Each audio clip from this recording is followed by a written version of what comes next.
Good evening, everyone. Thanks for tuning in. MG here, Director at Natural Bodybuilding Australia. And tonight, I've got a very special guest with me, Steve Van Aperen. Now, Steve is a renowned forensic interviewer, deception detection expert, former police officer, and TV host. He's worked with law enforcement agencies worldwide and is now helping Natural Bodybuilding Australia to implement Verifeye ocular lie detection testing to ensure a fair and drug-free competition. Steve, thanks for coming on tonight, mate. Really appreciate it. My pleasure, MJ. Good to be on. Now, Steve, you've got an extensive career in law enforcement and forensic interview. I just said to you before we started this interview that I was actually watching you on television last night. Can you share just with everybody a little bit about your background and how you became an expert in deception detection? Sure. In 1996, I was a police detective, and I was always interested in psychological profiling, what made serial killers and serial sex offenders tick. So I was fortunate enough to go over to the FBI Behavioural Sciences Unit. But the more I learned about profiling, the more interested I became in cognitive and behavioural interviewing. I wanted to know why some of the detectives I worked with were not very good at reading people or detecting deception or body language and whatnot. So while I was over there, I started doing more training in what the FBI call adaptive interviewing.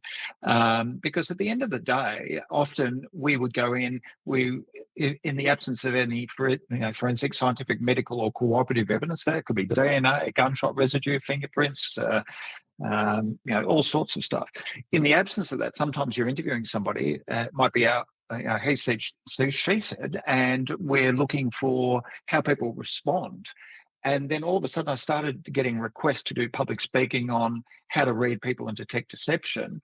And it just sort of grew from there. And now I literally travel around the world teaching intelligence agencies, police departments, government instrumentalities, Department of Defence, how to analyse the content and structure of language to determine if somebody's lying. If I asked you what you did this morning neurologically through sensory input, you'd be able to tell me what you did, what you heard, what you felt, conversations, because you're reliving them.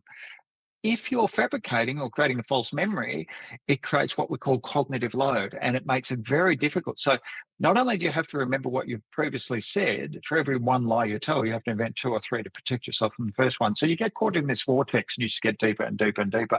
So it takes a lot of cognitive processing to come across as believable and credible. So it just built from there. And then after I did that, they said, look, do you use polygraph testing in your police department? Not really, very American, very Canadian. They said, oh, look, we use it for frauds, extortions, homicides, sexual offences. Why don't you train with us and then you can take the technology back? So that's exactly what I did. So I trained initially at Western Oregon University, LAPD, FBI, blah, blah, blah. And then about 2 years ago, I was contacted by Converus. Now, Converus create different technologies. One is called eye detect and the other is Verifeye. What it does is it uses ocular reactivity, looks for ocular responses for everything from pupil dilation, blink rate, eye fixation, response latency, and so on.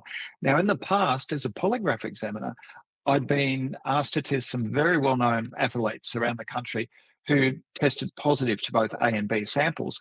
But the issue has always been not whether or not there's performance-enhancing drugs or, peptides or whatever in the system. The issue is whether or not they knowingly administered those drugs. Because you can do a urine test and it can come out positive, but the issue is, did they knowingly and intentionally administer?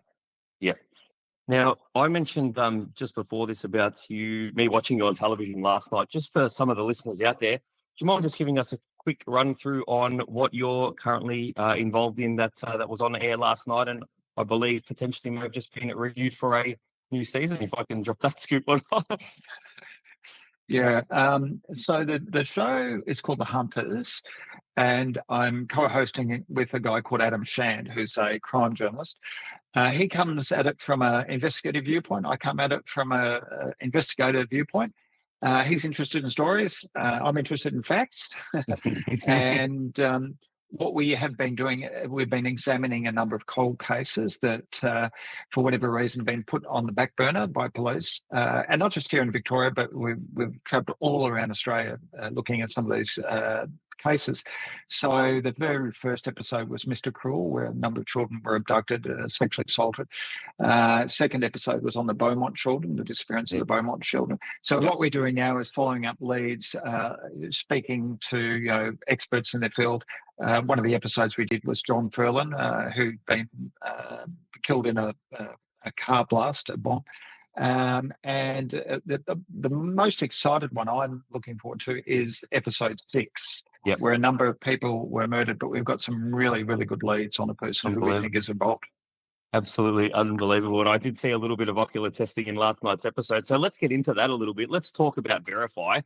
So what exactly is ocular lie detection testing, and kind of how does it work for anyone that's not heard of it before? Sure. So with a polygraph, we are measuring a number of changes in heart rate, blood pressure, blood volume, emotional sweating from our eccrine glands, and changes in respiratory patterns. And let's not forget, this technology is over 100 years old now. Now, with the development of artificial intelligence, with eye scanners, with algorithms and that, we have advanced so far in such a short period of time. So what it does is we now use our very own cameras on our smartphones. Now, it's not only that, cameras and smartphones have improved markedly over the years. Cool. So what they've done, they've said, okay, well, why not use eye detect technology, where they use an infrared eye scanner to measure ocular responses, and that in itself measures 350,000 metrics during a test. But they thought, okay, well, the problem is sometimes, you can't get everyone in the same room or the same office, and you might want to test people in different locations and whatnot. So as you know, yourself, me and Scott have been working on putting together a specific package just for bodybuilding. Now, as you know, you might be able to use a drug, but some of these people who use anabolic steroids, masking agents, peptides, are very good at working out their cycles. So if, say, for example, they work at such a time before the competition, they may be clean. So the issue is whether or not they knowingly and intentionally administered that drug. Now, as you know, you're going back 5 years. So, this is quite, really, when you think about it, it's never been done insofar as going back 5 years. So it shows me how committed you guys are to actually weeding out, cheats in bodybuilding. Yeah, well, I think if you look at the scope, or the world of natural bodybuilding, certainly in Australia, we've heavily always relied on urine testing to catch competitors. For those that are listening, can you kind of explain the gaps in urine testing, like the timestamp issue, and how compounds can slip through? Yeah. So, okay. So with previously, and years ago, I've done polygraph testing for, these type of competitions. The problem is, firstly, there are false positive and false negative results. Secondly, if you've got somebody who has respiratory issues or heart issues, then obviously that's a problem.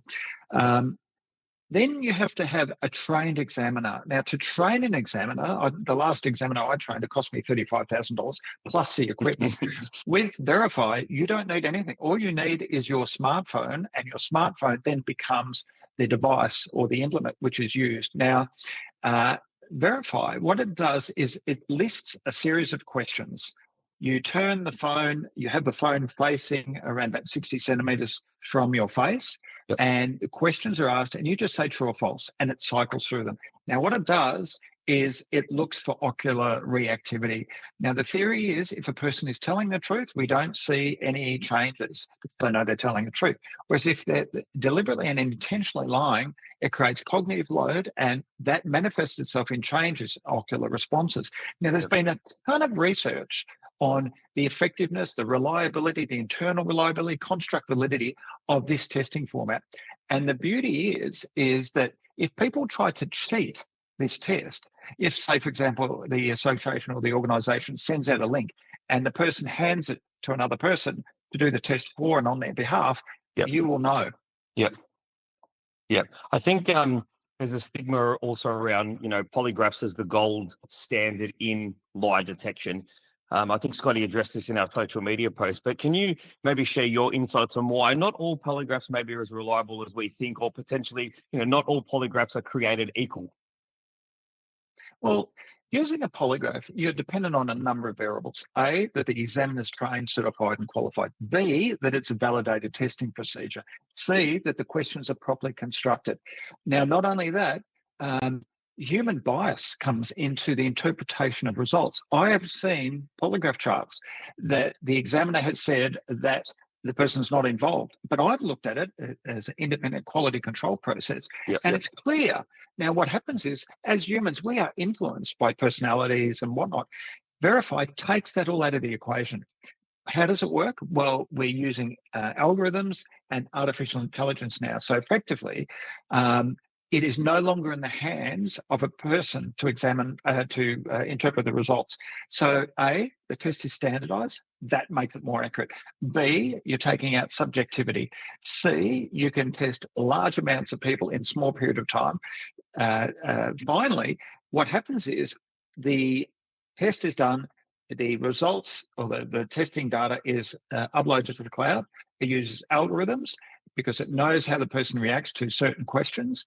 And they've done over, I think they're up to about 600,000 tests that have been conducted now. And the beauty of this is, as more tests come into the process, they use those for verification purposes. Now, what that means is the accuracy is increasing as we go. So the more tests, the bigger the database, the bigger the pool, the bigger the control, the more accurate the test becomes in time. So even now, it has a higher accuracy rate.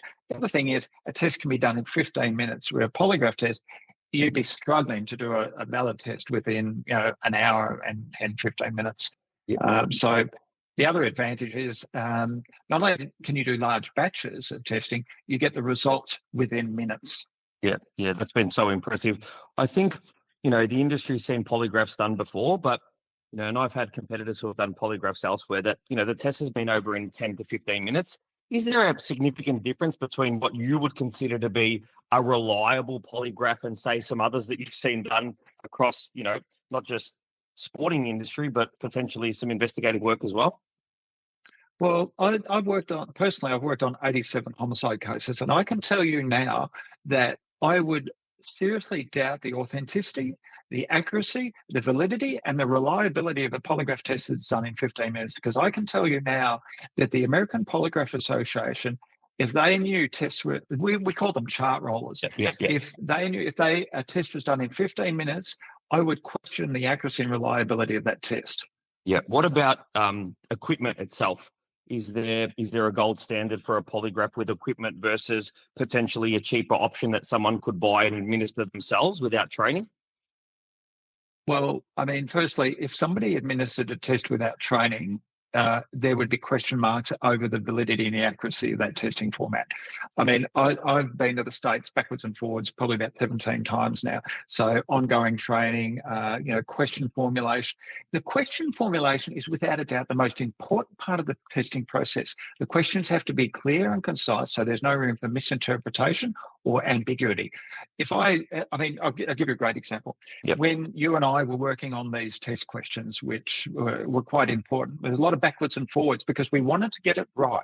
Now, the question was whether or not somebody knowingly or intentionally or deliberately used. And that's something different to say someone who may have received a supplement from someone and has no idea. So what you're targeting in this organization is clear-cut, direct, intentional use, not someone who may have accidentally got something in their system. Because when you get the sample back and there's something in their system, the issue is, how did it get there? Did they knowingly administer it to themselves or have someone else administer? Yeah, definitely.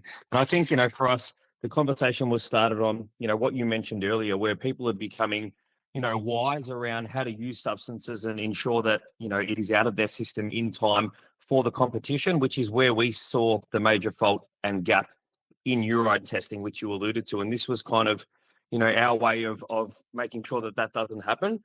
Many of the comments that we got when we made the announcement last week was, why Verifeye isn't standard in competitive sports for all anti-doping measures? Is that something that you see, in the future? And that would mean that would probably have you heading that up. But, we see it as the way forward. Is that something that you see happening in the next 5 to 10 years? Absolutely.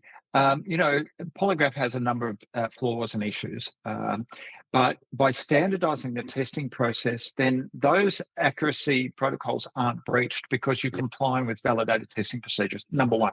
Number two, let's look at every other technology has advanced so much. We now have artificial intelligence. It can't be corrupted. There's no bias. There's no prejudice. It doesn't know you from me or anyone else, so it can't be influenced.